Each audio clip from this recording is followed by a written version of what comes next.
దీనికి సంబంధించి మరింత సమాచారం మా కరెస్పాండెంట్ తిరుమల్ రెడ్డిని అడిగి తెలుసుకుందాం. తిరుమల్, నిరుద్యోగులు ఏమంటున్నారు? ప్రభుత్వం వైపు నుంచి ఎటువంటి స్పందన వచ్చింది? సరంగానే ఈ రోజు ఉదయం సుమారు 11:30-12 గంటల ప్రాంతంలో తెలుగుదేశం పార్టీకి అనుబంధంగా ఉన్నటువంటి తెలుగునాడు విద్యార్థి ఫెడరేషన్ ఆధ్వర్యంలో ఈ రోజు తెలంగాణ పబ్లిక్ సర్వీస్ కమిషన్ కార్యాలయాన్ని ముట్టడించడమే ప్రధానంగా వీళ్ళు తెలంగాణ రాష్ట్ర ప్రభుత్వం ఏర్పడిన తర్వాత తెలంగాణ పబ్లిక్ సర్వీస్ కమిషన్ ఆధ్వర్యంలో ఎటువంటి నియామకాలకు సంబంధించి నోటిఫికేషన్ విడుదల చేయలేదని వెంటనే ప్రస్తుతం ఏవైతే ప్రభుత్వ శాఖల్లో ఉన్నటువంటి ఈ ఖాళీలను వెంటనే తెలంగాణ పబ్లిక్ సర్వీస్ కమిషన్ ద్వారా విడుదల చేయాలని వాళ్ళు నిరసిస్తూ ఈరోజు వినూత్నంగా కూడా వాళ్ళు తెలంగాణ పబ్లిక్ సర్వీస్ కమిషన్ కార్యాలయం ముందు డప్పు కార్యక్రమాన్ని చేపట్టారు. అయితే ఈ కార్యక్రమాన్ని స్వల్ప ఉద్రిక్తతకు దారి తీసినైతే వీళ్ళు చేపడుతున్న కార్యక్రమానికి పోలీసుల అనుమతి లేకపోవడంతో పోలీసులు వీళ్ళందరూ కూడా అదుపులో తీసుకుని హ్యాబిట్స్ పోలీస్ స్టేషన్ కి తరలించారు. తరంగానే ఒక్క నిమిషం తిరుమల, మీరు లైన్ లోనే ఉండండి. ఇక దీనిపై స్పందించడానికి టీఎన్ఎస్ఎఫ్ రాష్ట్ర అధ్యక్షుడు సిహెచ్ మధుసూదన్ రెడ్డి గారు ఫోన్ లైన్ లో సిద్ధంగా ఉన్నారు. మధుసూదన్ రెడ్డి గారు నమస్తే అండి. నమస్తే మేడం. మీరు ఆందోళన ఎందుకు చేస్తున్నారండి? మీ డిమాండ్స్ ఏంటి? తెలంగాణలో టీఆర్ఎస్ ప్రభుత్వము ఎన్నికలకు ముందు ఇంటికి ఒక ఉద్యోగం ఇస్తాను, మీ యొక్క నిరుద్యోగుల బంగారు భవిష్యత్తు మొత్తం బాగా చేస్తానని చెప్పేసి ఎన్నో హామీలు ఇచ్చింది టీఆర్ఎస్ ప్రభుత్వము. తీరా ఎన్నికలు గడిచి 8 నెలలు వచ్చిన తర్వాత ప్రభుత్వం వచ్చిన తర్వాత కూడా ఒక్క ఉద్యోగం కూడా నోటిఫికేషన్ భర్తీ చేయలేదు government.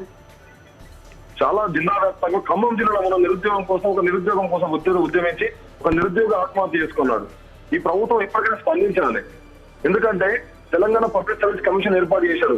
Telangana public service commission committee only రివ్యూల కమిటీ జస్ట్ కాలయాపనగా తయారయ్యేది మొత్తం. దయచేసి ప్రభుత్వం ఇప్పటికీ ఆలోచన చేయాలి. ఎందుకంటే చాలా మంది నిరుద్యోగులు వేరే ఎదురు చూస్తా ఉన్నారు నోటిఫికేషన్ కోసం. అదేవిధంగా డిఎస్సి తెలంగాణ రాష్ట్రంలో 10,300 పోస్టులు ఖాళీగా ఉన్నాయి, 2 లక్షల నిరుద్యోగుల పోస్టులు ఖాళీగా ఉన్నాయి.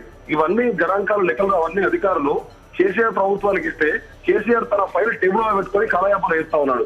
అయ్యా కేసీఆర్ గారు, ఇకనైనా మీరు ఆలోచన చేయాలి. తెలంగాణ నిరుద్యోగులతో మీరు ఆటలు ఆడుకోవద్దు, వారి భవిష్యత్తును మీరు చిలగాట వాడద్దు.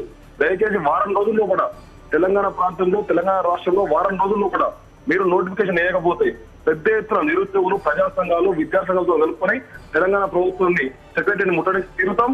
మా కోరికలు నెరవేరే వరకు ప్రభుత్వం మెడలోంచి తీరుతాం అని చెప్పి ప్రభుత్వానికి టీఎన్ఎస్ తరఫున హెచ్చరిక జారీ చేస్తా ఉన్నాం. మధుసూదన్ రెడ్డి గారు, అయితే మీరు మీ డిమాండ్స్ తో పాటు ఈ అంశానికి సంబంధించి ప్రభుత్వం దృష్టికి వెళ్లి చర్చించడం జరిగిందండి? గతంలో 5-6 సార్లు ప్రతి జిల్లా కేంద్రంలో జిల్లా కలెక్టర్ మెమోరాండం ఇవ్వడం జరిగింది. ప్రతి మండల కేంద్రంలో ఎంఆర్ఓ గారు చెప్పడం జరిగింది. మొన్న school of director of education ముందు డైరెక్టర్ కలిసి అయ్యా డిఎస్సి పోస్టులు ఖాళీ ఉన్నాయి, భర్తీ చేయమని అడిగితే మాకు ప్రభుత్వం నుంచి ప్రెషర్ ఉందండి, మేము ఇంతవరకు భర్తీ మేము అధికారులకు చెప్పామండి, మంత్రులకు చెప్పామండి అని చెప్పేసి కాలయాపన వేస్తా ఉన్నారు. ఈ ప్రభుత్వం కావాలని చెప్పేసి కాలయాపన వేస్తా ఉంది. ఈ టీఆర్ఎస్ ప్రభుత్వం దీనికి మూల కారణం. థ్యాంక్ యూ మధుసూదన్ రెడ్డి గారు.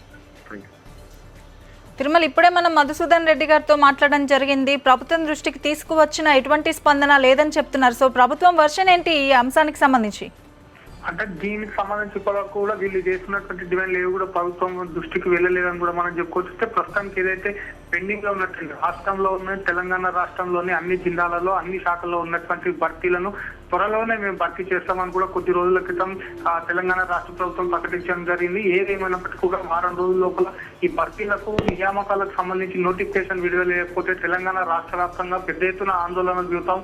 దానికి తమకు మద్దతుగా ప్రజా సంఘాలను కూడా కలుపుకొని ముందుకు వెళ్తామని కూడా మనతో విద్యార్థి సంఘం నాయకులు చెప్పడం జరిగింది. అదేవిధంగా ఈ ఉద్యమంలో విద్యార్థి సంఘాలు టీఎన్ఎస్ఎఫ్ విద్యార్థి సంఘంతో పాటు నిరుద్యోగులు కూడా భారీ సంఖ్యలో పాల్గొని తమ యొక్క డిమాండ్ వినిపించే ప్రయత్నం చేస్తే పోలీసులు తమ వాదనను అణచివేయడానికి ఈ రకంగా వ్యవహరిస్తున్నారని కూడా వాళ్ళు ఆరోపించడం జరిగింది. Thank you Tirumal.